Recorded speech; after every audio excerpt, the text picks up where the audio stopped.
for all the Trump trades that were out there in the markets, probably Bitcoin was one of the best, right? I think there's a few things going on. I think, people talk a lot about Trump being more favorable to crypto in the US as part of the reason for the Bitcoin rally. But I think the other two underlying factors here are there's growing concern, I think, not just in the US, but globally around how much debt is being built up.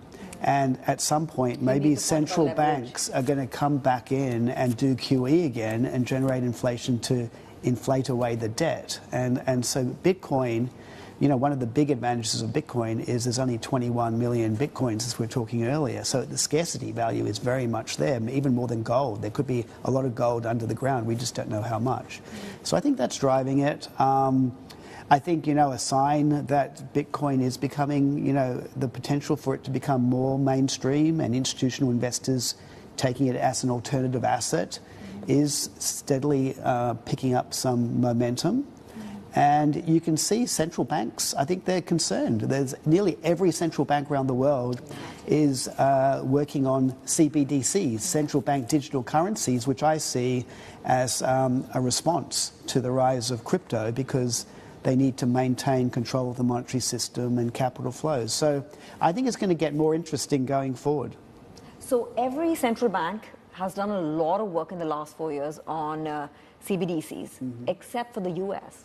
And now, under President Trump, he doesn't like the whole idea of an e-dollar.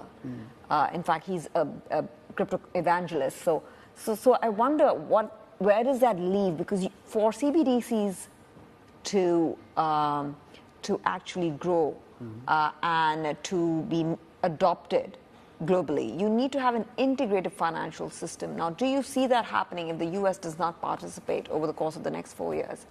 Well, let's see. I think it's an open question for what the Trump administration will do on crypto more broadly. They clearly seem more favorable. And as you said, they've talked about potentially adding it to reserves. Yeah.